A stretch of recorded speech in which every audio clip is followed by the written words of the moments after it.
আচ্ছা, আমরা আগের দিন দেখেছি আপ টু মেনস্ট্রুয়াল সাইকেল। আজকে আমরা দেখব যে ফার্টিলাইজেশনটা কীভাবে হয়। মেনস্ট্রুয়াল সাইকেল তো দেখে নিয়েছি, এটাও জেনে নিয়েছি যে ওজেনেসিসটা কী হয়। ওজেনেসিস হচ্ছে কি সেকেন্ডারি উসাইট অবস্থাতে যখন একটা ওভাম তার মিওসিস ওয়ানের ডিক্লোটিং স্টেজটাতে অ্যারেস্ট হয়ে গিয়ে রিলিজ হয়। তো দিস ইজ বেসিক্যালি ওজেনেসিস, ঠিক আছে। তো আফটার ওজেনেসিস কী হয়, আফটার ওজেনেসিস জেনারেলি ফার্টিলাইজেশনটা হবে। ফার্টিলাইজেশনে এই কিছু কিছু ইভেন্টস, জেনারেল ইভেন্টসগুলো হয়, যেটা হচ্ছে insemination, movement of sperm, arrival of ovum, capacitation of sperm, fusion of gametes, amphimixis. এই প্রত্যেকটা পয়েন্ট আমরা ভিভিডলি বুঝবো, ঠিক আছে। তো প্রথমে হচ্ছে কি ইনসেমিনেশন। ইনসেমিনেশন বলতে হচ্ছে কি deposition of সিমেন in the female vaginal tract.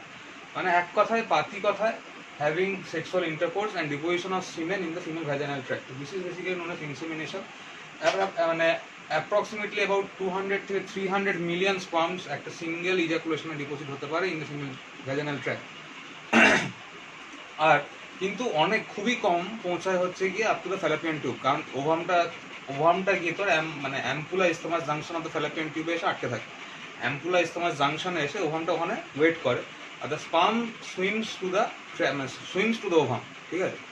তো 200 থেকে 300 মিলিয়ন স্পার্মস জমা হওয়ার পরও খুব কম লিমিটেড অ্যামাউন্ট অফ স্পার্ম কিন্তু ওই অব্দি পৌঁছাতে পারে, ঠিক আছে। এবার স্পার্ম অনেকগুলো মরে যায়, একটু ভ্যাজিনাল অ্যাসিডিটি একটা কারণ। তারপরে ভ্যাজিনাল এপিথেলিয়ামের সেলসগুলোতে যে লাইসোজোমসগুলো আছে, সেই লাইসোজোমাল অ্যাক্টিভিটিতে কিছু স্পার্মস মরে যায়। তো basically 2/3 of the sperm dies and 1/3 of the sperm reaches the ovum to the appropriate place. So that this process is known as insemination. তারপর হচ্ছে মুভমেন্ট অফ দ্য স্পার্ম হচ্ছে গিয়ে স্পার্মটা কিরম স্পিডে মুভ করে। স্পিড হচ্ছে গিয়ে 1 to 4 মিলিমিটার পার মিনিট। এই স্পিডে হচ্ছে কি স্পার্মটা মুভ করতে করতে, সুইম করতে করতে, by the propelling movement of the sperm tail move করতে করতে ওভাম অব্দি পৌঁছাবে। Basically this is the thing. তারপর হচ্ছে অ্যারাইভাল অফ দ্য ওভামটা হচ্ছে কি সেকেন্ডারি উসাইড স্টেজে তোর ওজেনেসিস হয়, মানে অ্যাকচুয়ালি বেরিয়ে আসে ফ্রম দ্য গ্যাস্ট্রেন ফলিকেল, অ্যান্ড ইট রেস্ট করে ইন দ্য ফ্যালোপিয়ান টিউবের যে ফিমব্রেগুলো থেকে এসে যে অ্যাম্পুলার রিজিয়নটা আছে ওখানে এসে রেস্ট করে হ্যাঁ। তো ওই অ্যারাইভাল অফ দ্য স্পার্ম হচ্ছে কি সেটাই, ঠিক আছে। তারপর হচ্ছে ক্যাপাসিটেশন অফ দ্য স্পার্ম মানে হচ্ছে কি কিছু ডিক্যাপাসিটেশন ফ্যাক্টরস থাকে যেগুলো হচ্ছে কিনা সিমেনে প্রেজেন্ট থাকে, যেগুলো restricts the sperm and the ovum fusion. সেই ফ্যাক্টরসগুলো রিমুভালটাকে বলা হয় ক্যাপাসিটেশন অফ দ্য স্পার্ম। মানে ক্যাপাসিটেশন অফ দ্য স্পার্ম মানে হচ্ছে কি removal of the decapacitation factors present in the semen only. মানে সিমেনেই ডিক্যাপাসিটেশন ফ্যাক্টর থাকে, সেই রিমুভালগুলোকে, সেই ডিক্যাপাসিটেশন ফ্যাক্টরসগুলো যতক্ষণ না আমরা রিমুভ করবো ততক্ষণ পর্যন্ত একটা sperm cannot fuse the ovum, ঠিক আছে। এবার সেই ক্যাপাসিটেশন অফ দ্য স্পার্মের মধ্যে কী কী করে, একটা হচ্ছে গিয়ে তোর ডাইলিউশন অফ সিমেন। এই প্রসেসটা করে কি হয়, এটা জেনারেলি ওভামই করে। এই প্রসেসটা করে কি হয়, তোর সিমেন্টটা ডাইলিউট হয়ে যায়। ডাইলিউট হওয়ার ফলে কি হয়, তোর ইনহিবিটরি যে মলিকিউলসগুলো আছে সেইগুলো ডাইলিউট হয়ে যাচ্ছে। বেসিক্যালি পুরো সিমেন্টটাকে ডাইলিউট করে দেওয়ার কাজটা এটাই যে ইনহিবিটরি ফ্যাক্টরগুলোকে সরিয়ে দেবো, ঠিক আছে। তারপরেরটা হচ্ছে গিয়ে রিমুভাল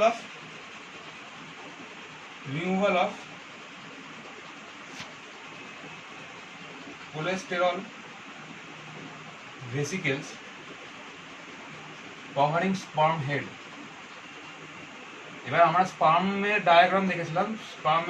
কি দেখেছিলাম যে স্পার্মের হেডে এক ধরনের এনজাইম প্রেজেন্ট থাকে, তাকে বলা হয় হায়ালুরোনিডেজ, ঠিক আছে। এই হায়ালুরোনিডেজ হচ্ছে গিয়ে মানে এনজাইমটা কী করে, বেসিক্যালি হায়ালুরোনিক অ্যাসিডকে ডিজলভ মানে ইনঅ্যাক্টিভেট করতে পারে।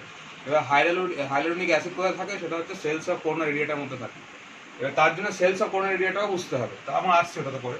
তারপরে পয়েন্ট থাকে হচ্ছে গিয়ে increase of permeability of sperm head to more and more Ca2 plus ions, ঠিক আছে। এই তিনটে বেসিক্যালি হয়, যেটাকে বলা হয় ক্যাপাসিটেশন ইভেন্টসে কি হয়, ডাইলিউশন অফ দ্য স্পার্ম, এই ডাইলিউশন অফ দ্য সিমেন্ট বললে কি হয়, ইনহিবিটরি পার্টিকেলসগুলো ডাইলিউট হয়ে যাচ্ছে, ঠিক আছে। Removal of cholesterol vesicles covering the sperm head. এই কোলেস্ট্রল ভেসিকেলস অ্যাকচুয়ালি প্রোটেকশন হিসেবে কাজ করে। মানে স্পার্ম হেডটা যতক্ষণ না অ্যাক্টিভেট হচ্ছে ততক্ষণ পর্যন্ত কিন্তু কোনো কাজ হবে না। মানে fusion between the sperm nucleus and the ovum nucleus, বা fusion of sperm cytoplasm plasma membrane and the fusion of ovum cytoplasm plasma membrane, এই ইভেন্টগুলো কিন্তু যতক্ষণ না পর্যন্ত কোলেস্ট্রল ভেসিকেলসগুলো স্পার্ম হেডের উপর দিয়ে নড়ছে ততক্ষণ পর্যন্ত করা যাবে না। তো হ্যাঁ, যেটা বলছিলাম যে increase of permeability of sperm head to more and more calcium আয়ন্স। Calcium আয়ন্স হচ্ছে কি জেনারেলি অনেক কিছু কাজ পায়, সেটা আমার ফিউশন অফ গ্যামেটসে বুঝবে। তার আগে আমি একটা টপিক ক্লিয়ার করে দিই, সেটা হচ্ছে ওভামের সেকেন্ডারি স্ট্রাকচার। এটা হচ্ছে সেকেন্ডারি উসাইড স্ট্রাকচার, ঠিক আছে। এই অবস্থাতেই ওভামটা কিন্তু গ্রাফেন ফলিকেল থেকে রিলিজ হয়ে যায়। তো এই মেমব্রেনগুলো হচ্ছে কি থিকা এক্সটার্না, জাস্ট স্ট্রাকচারটা বুঝতে হবে। থিকা এক্সটার্না, এইটা হচ্ছে গিয়ে থিকা ইন্টারনা, ঠিক আছে। এইটা হচ্ছে গিয়ে বেসিক্যালি বেসমেন্ট মেমব্রেন, এইটা হচ্ছে বেসমেন্ট মেমব্রেন, এইটা হচ্ছে কি সেকেন্ডারি উসাইড, রাইট। আচ্ছা, এইগুলো হচ্ছে গিয়ে সেলস অফ কোরোনা রেডিয়াটা। এই সেলসগুলো হচ্ছে কি প্রোটেকশন অফ দ্য ওভাম, ঠিক আছে। এইটা হচ্ছে কি follicular cavity. Generally follicular cavity প্রথম থেকেই থাকে না, মানে প্রাইমারি উসাইটে কিন্তু ফলিকুলার ক্যাভিটি থাকে না আনটিল আনলেস সেকেন্ডারি উসাইট হচ্ছে। মানে actually appearance of follicular cavity marks the beginning of secondary oocyte, ঠিক আছে। ফলিকুলার ক্যাভিটিতে থাকতেই হবে। তার সাথে সাথে এই যে সেলস অফ কোরোনা রেডিয়াটা এগুলো থাকতে হবে। এগুলো সেল, এই যে গ্রিন গ্রিন করা আছে এগুলো সেলস বেসিক্যালি। এই সেলসগুলোর মধ্যে মধ্যে আবার কিছু সিমেন্টিং সাবস্টেন্স থাকে, তাকে বলা হয় হাইলোরনিক অ্যাসিড। সেই সিমেন্টিং সাবস্টেন্সগুলো কী করে, সেলসগুলোকে একসাথে ধরে রাখে। তার জন্য কী হয়, টোটাল একটা একদম এই মাঝখানে আসে, মানে টোটাল প্রোটেকশনটা দেওয়ার কাজ হচ্ছে কি কোরোনা রেডিয়ার সেলসগুলো। তো এই সবগুলোকে ব্রেক করে, এই ব্যারিয়ার্সগুলোকে ব্রেক করে জেনারেলি একটা স্পার্মকে ভেতরে ঢুকতে হয়। তো এরপরে দেখবো আমরা ফিউশন অফ গ্যামেটস।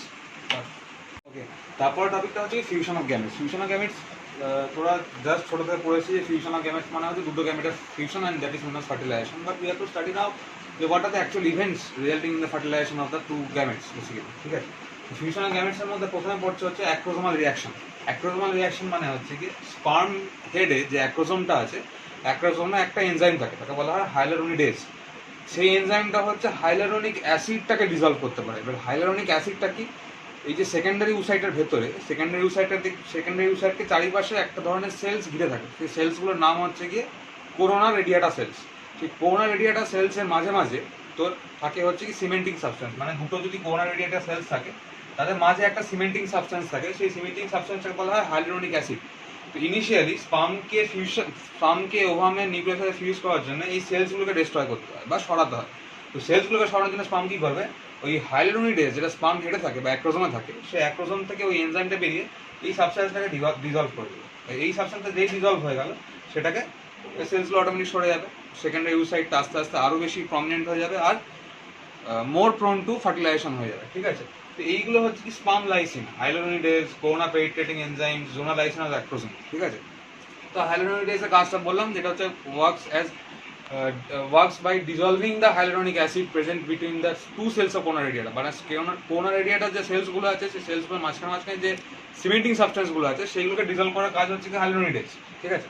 আচ্ছা, corona radiata এনজাইমস হচ্ছে, corona penetrating এনজাইম হচ্ছে কি সেলসগুলো বেসিক্যালি ডিস্ট্রয় করে দেওয়া বা সরিয়ে দেওয়া, ঠিক আছে। Once a sperm reaches the ovum surface, মানে যে একটা স্পার্ম যখন পৌঁছে যাচ্ছে ওভামের কাছাকাছি, তখন এই কোরোনা সেলসগুলোকে সরিয়ে দিতে হয়, কোরোনা রেডিয়াটা সেলসগুলো, ঠিক আছে। তারপরে হচ্ছে গিয়ে আরেকটা স্পার্ম লাইসিন হচ্ছে কি জোনালাইসিন আর অ্যাক্রোসিন, ঠিক আছে। জোনালাইসিন আর অ্যাক্রোসিন কি করে, তোর জোনা পেলুসিডা লেয়ারকে কি করে, জেডপি লেয়ার যেটা আছে না, জোনা পেলুসিডা লেয়ার যেটা হচ্ছে গিয়ে সেকেন্ডারি সাইডের আউটার মোস্ট লেয়ার, সেই জোনা পেলুসিডা লেয়ারকে আস্তে আস্তে ওখান থেকে একটা গ্যাপ করতে পারে, মানে একটা ফুটো করতে পারে, হোল এনগেজ করতে পারে, যেখান থেকে কিনা স্পার্ম হেডটা ভেতর দিকে ঢুকবে, ঠিক আছে। তো এই তিনটে স্পার্ম লাইসিন হচ্ছে গিয়ে তোর অ্যাক্রোসোমাল রিয়াকশনের মধ্যে তিনটে ভাইটাল পয়েন্ট, ঠিক আছে। এইগুলো না করলে বেসিক্যালি একটা স্পার্মের নিউক্লিয়াস ওভামের নিউক্লিয়াসকে পৌঁছাতেই পারবে না, ঠিক আছে। তারপরে আসছে গিয়ে তারপরে হচ্ছে গিয়ে এই রিয়াকশনসগুলোকে বলা হয় অ্যাক্রোসোমাল রিয়াকশনস। ঠিক আছে।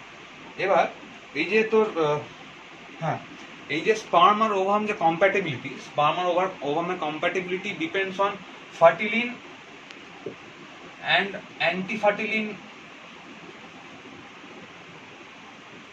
ফ্যাক্টরস, ঠিক আছে।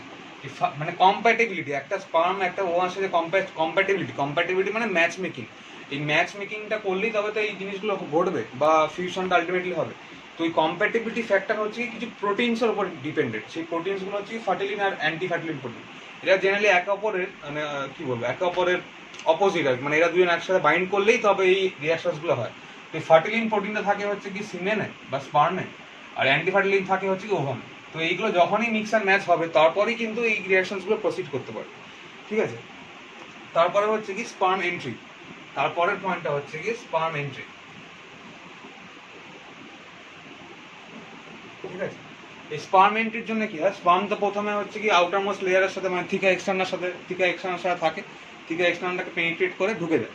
এই ঢুকে যাওয়ার পরে এই জোনা পেলিসিডা লেয়ারে কিছু কিছু রিসেপ্টর থাকে, তাদের রিসেপ্টরগুলোর নাম হচ্ছে কি ZP1 বা ZP2 বা ZP3, এতগুলো রিসেপ্টর থাকে। এই রিসেপ্টরগুলো আবার স্পার্ম স্পেসিফিক হয়। এই রিসেপ্টরের সাথে যখন একটা স্পার্ম হেড মিশে মানে বাইন্ড করে নেয়, বাইন্ড করার পরেই কিন্তু জেনারেলি জোনা পেলিসিডা লেয়ারটা ডিজলভ হতে পারে, ঠিক আছে। ZP1, ZP2 আর ZP3 এই তিনটে হচ্ছে কি receptor present at the zona pellucida layer, ঠিক আছে। যে লেয়ারটাতে রিসেপ্টরগুলো থাকে জোনা পেলিসিডা লেয়ারে, সেই রিসেপ্টরের সাথে স্পার্ম হেডটা যতক্ষণ না পর্যন্ত সে বাইন্ড করছে ততক্ষণ পর্যন্ত কিন্তু জোনা পেলিসিডা লেয়ারটা কিন্তু একটা গ্যাপ দেবে না for the sperm to enter, ঠিক আছে। মানে এই স্পার্মটা ঢোকার পর এরকম থেকে এক্সটার্নাল সাথে ফিউজ করার পর তারপরে তোর হচ্ছে কি এই রিসেপ্টরের সাথে তোর বাইন্ড করার পরে কিন্তু এই গ্যাপটা আমি পাবো। এটা কিন্তু একটা কন্টিনিউয়াস সিস্টেম ছিল একটা secondary oocyte. After this gap is being made তারপরে কিন্তু এটা স্পার্ম হেডটা ঢুকে যাচ্ছে, the tail and the filament part gets off, ঠিক আছে। তারপরে এই যে ফিউশনটা তাকে বলছি আমি অ্যামফিম্যাক্সিস বা ক্যারিওগেন, ঠিক আছে। আরও একটা রিয়াকশন হয়, সেটা হচ্ছে কি বলতে গিয়ে ওয়ান্স দ্য স্পার্ম হ্যাজ মানে যখন একটা স্পার্ম আর কি বেসিক্যালি জোনা পেলিসিডা লেয়ারটাকে ভেদ করে তোর ওভামের প্লাজমা মেমব্রেনে ঢুকে গেছে, সেই ঢুকে যাওয়ার পরে কি হচ্ছে কিছু কর্টিক্যাল রিয়াকশনস হচ্ছে। সেই কর্টিক্যাল রিয়াকশনসগুলো কি, তো স্পার্মটা ওভামটা একসাথে কোইন্টিগ্রেট ভাবে কি করে একটা ফার্টিলাইজিং মেমব্রেন তৈরি করে, একটা ফার্টিলাইজিং মেমব্রেন তৈরি করে। সেই মেমব্রেনটা কি করে, blocks the further entry of any other sperm, ঠিক আছে। যখনই স্পার্ম নিউক্লিয়াসটা enters the ovum plasma membrane, তো কিছু কর্টিক্যাল রিয়াকশনস করে, কিছু ওভামের মধ্যে চেঞ্জেস আসে। সেই চেঞ্জেসগুলোর জন্য কি হয়, একটা ফার্টিলাইজিং মেমব্রেন তৈরি হয়, ফার্টিলাইজিং মেমব্রেন। এই মেমব্রেনটা কি করে, blocks any further entry of sperm, ঠিক আছে। আর কি হয়, যখনই এই কর্টিক্যাল রিয়াকশনের মধ্যে আরেকটা রিয়াকশন হচ্ছে কি removal of the coronary radiata cells, ঠিক আছে। আরেকটা কি হয়, incapacitation of any other sperms present in the semen, ঠিক আছে। আরেকটা হচ্ছে কি হয়, ওভামটাতে আমি বলেছিলাম ওভামটা হচ্ছে কি মিওসিস 1 এর ডিপ্লোটিন স্টেজে আটকে থাকে। Once the sperm head enters the ovum plasma membrane, তো স্পার্ম হেডের সাথে সাথে নিচের দিকে থাকে হচ্ছে কি কিছু প্রক্সিমাল সেন্ট্রিওল আর ডিস্টাল সেন্ট্রিওল। স্পার্ম হেডটা ধর এরকম হয়, যদি মাঝখানে যে মিডিল পিসটা থাকে সেখানে একটা সেন্ট্রিওল থাকে, এখানে প্রক্সিমাল সেন্ট্রিওল থাকে, এখানে ডিস্টাল সেন্ট্রিওল থাকে, এদের মাঝখানে মাইটোকন্ড্রিয়া থাকে, সেটা ডিফারেন্ট ইস্যু। তারপরে তো টেলটা থাকে অ্যাক্সেল ফিলামেন্ট বলা। তো এই দুটো সেন্ট্রিওলের মধ্যে যে কোনো একটা centriole it gives to the ovum, মানে একটা সেন্ট্রিওল না দেওয়া পর্যন্ত কিন্তু ওভামটা তার সেকেন্ড মিওটিক ডিভিশন কমপ্লিট করতে পারবে না, মানে ওভামটা আলটিমেটলি স্পার্মটা ঢোকার পরে ম্যাচিউর হচ্ছে। এই হচ্ছে কি কর্টিক্যাল রিয়াকশনসটা থেকে। তারপরে হচ্ছে কি অ্যামফিমিক্সিস আর ক্যারিওগ্যামি।